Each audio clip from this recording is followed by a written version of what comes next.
DA पर high level बैठक करेंगे मुख्यमंत्री शुभेंदु अधिकारी। पश्चिम बंगाल के मुख्यमंत्री शुभेंदु अधिकारी 30 मई को सुबह 11 बजे डीए विवाद पर एक हाई लेवल बैठक करेंगे। राज्य में लंबे समय से जारी डीए विवाद के समाधान के लिए खुद मुख्यमंत्री ने अब कमान संभाल ली है। राज्य सरकार के सूत्रों के अनुसार यह महत्वपूर्ण बैठक राज्य सचिवालय नवान्न में आयोजित की जाएगी। बैठक में आंदोलनकारी कर्मचारी संगठनों और विभिन्न कोऑर्डिनेशन कमेटियों के प्रतिनिधियों को आमंत्रित किया गया है। डीए मामले से जुड़े अन्य महत्वपूर्ण हितधारक और प्रतिनिधि भी मुख्यमंत्री की इस बैठक में शामिल होंगे। पश्चिम बंगाल में नई भाजपा सरकार के गठन के बाद से ही सरकारी कर्मचारी बकाया डीए का इंतजार कर रहे हैं। हाल ही में सरकार द्वारा 7वें वेतन आयोग की घोषणा के बाद कर्मचारियों की उम्मीदें और बढ़ गई थी। हालांकि पहली कैबिनेट की बैठक में डीए को लेकर कोई स्पष्ट फैसला नहीं होने से कर्मचारियों में असंतोष था। डीए पर फैसला न होने से पैदा हुए अनिश्चितता के माहौल के बीच मुख्यमंत्री का यह कदम बहुत बड़ा माना जा रहा है। कर्मचारियों के असंतोष को दूर करने के लिए मुख्यमंत्री का सीधे हस्तक्षेप करना प्रशासनिक और राजनीतिक रूप से बेहद अहम है।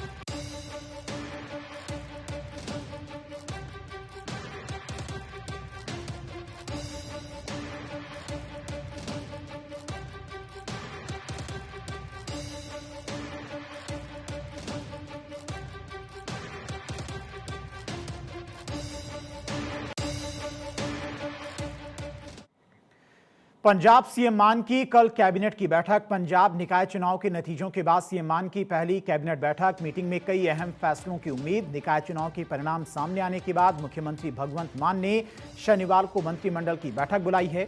कई प्रशासनिक और जनहित से जुड़े महत्वपूर्ण प्रस्तावों पर चर्चा और निर्णय होने की संभावना है। चुनावी प्रक्रिया पूरी होने के बाद यह सरकार की पहली कैबिनेट बैठक होगी, जिस पर राजनीतिक और प्रशासनिक हलकों की नजरें टिकी हुई हैं। आधिकारिक कार्यक्रम के अनुसार मंत्रिमंडल की बैठक 30 मई को दोपहर 12 बजे मुख्यमंत्री आवास सेक्टर 2 चंडीगढ़ में आयोजित की जाएगी। बैठक की अध्यक्षता मुख्यमंत्री भगवंत मान करेंगे। बैठक को लेकर सभी मंत्रियों को उपस्थित रहने के निर्देश जारी किए गए हैं।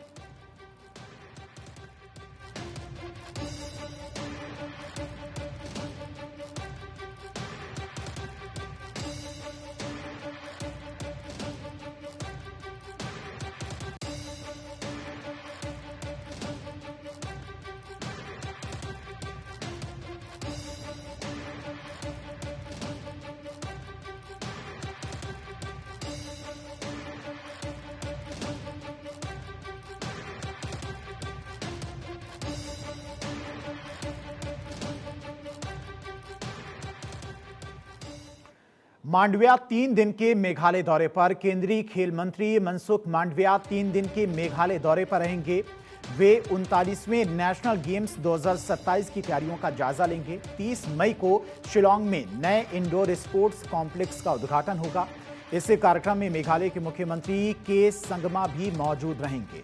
132.9 करोड़ रुपए की लागत से ये आधुनिक खेल परिसर तैयार किया गया है।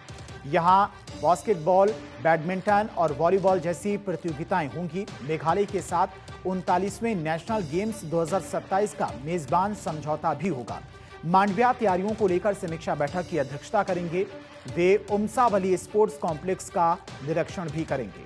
31 मई को केंद्र योजनाओं की प्रगति की समीक्षा के लिए री भोई जिले का दौरा करेंगे।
एससीबीए कार्यकारी समिति का कार्यकाल बढ़ा। सुप्रीम कोर्ट ने एससीबीए कार्यकारी समिति का कार्यकाल 1 साल से बढ़ाकर 2 साल किया।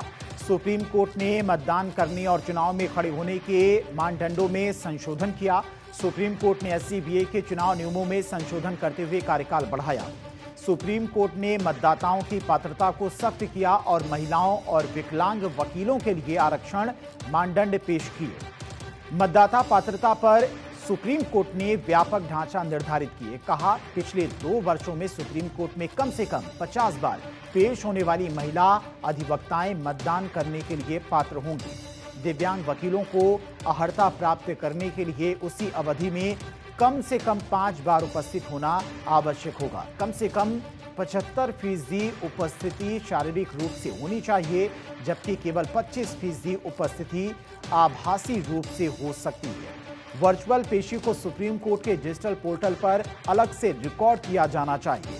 पोर्टल को इस तरह से संशोधित किया जाएगा जिससे आभासी उपस्थिति की स्पष्ट रिकॉर्डिंग संभव हो सके। सीजेआई सूर्यकांत और जस्टिस केवी विश्वनाथन की पीठ का आदेश।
सुप्रीम कोर्ट ने सेवारत शिक्षकों के लिए अनिवार्य टेट परीक्षा को दोहराया। कहा कि सेवारत शिक्षकों के लिए टेट उत्तीर्ण करना अनिवार्य है।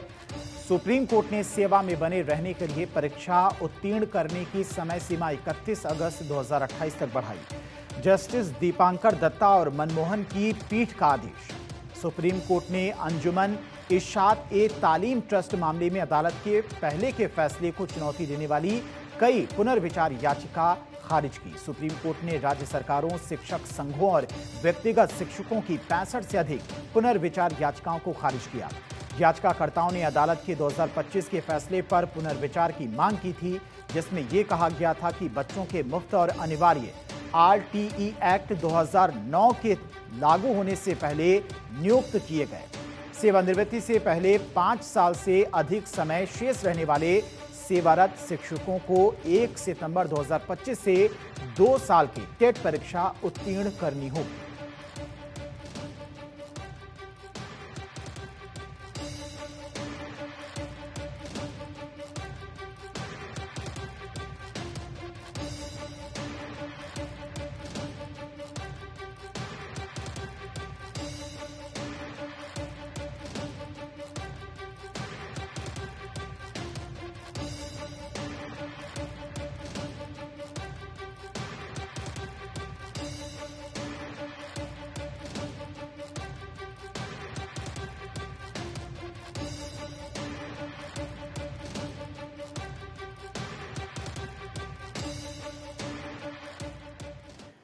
म्यांमार के राष्ट्रपति 30 मई से भारत के दौरे पर। म्यांमार के नवनिर्वाचित राष्ट्रपति मिन आंग हाइंग 30 मई से 3 जून 2026 तक भारत के आधिकारिक दौरे पर रहेंगे। प्रधानमंत्री नरेंद्र मोदी के निमंत्रण पर हो रही ये यात्रा राष्ट्रपति मिन की इस पद पर पहली बार भारत यात्रा होगी। म्यांमार के राष्ट्रपति के साथ कैबिनेट मंत्रियों, वरिष्ठ अधिकारियों और बिजनेस लीडर्स का एक उच्च स्तरीय प्रतिनिधिमंडल भी भारत आ रहा है। राष्ट्रपति मिन अपनी यात्रा की शुरुआत 30 मई को बिहार के बोध गया से करेंगे, जहां वे सुबह 9:10 पर गया एयरपोर्ट पहुंचेंगे। बोध गया में धार्मिक और सांस्कृतिक स्थलों का दौरा करने के बाद वे उसी दिन दोपहर 3:45 पर दिल्ली के लिए रवाना होंगे। 1 जून को नई दिल्ली में म्यांमार के राष्ट्रपति और प्रधानमंत्री नरेंद्र मोदी के बीच अहम द्विपक्षीय वार्ता होगी। इस मुलाकात के दौरान दोनों नेता भारत म्यांमार के ऐतिहासिक, सांस्कृतिक और सभ्यतागत संबंधों को मजबूत करने पर चर्चा करेंगे। दिल्ली दौरे के दौरान म्यांमार के राष्ट्रपति भारत म्यांमार बिजनेस फोरम में भी हिस्सा लेंगे। अपनी यात्रा के अगले चरण में वे 2 जून को मुंबई पहुंचेंगे, जहां वे उद्योग और व्यापार जगत के कार्यक्रमों में शामिल होंगे।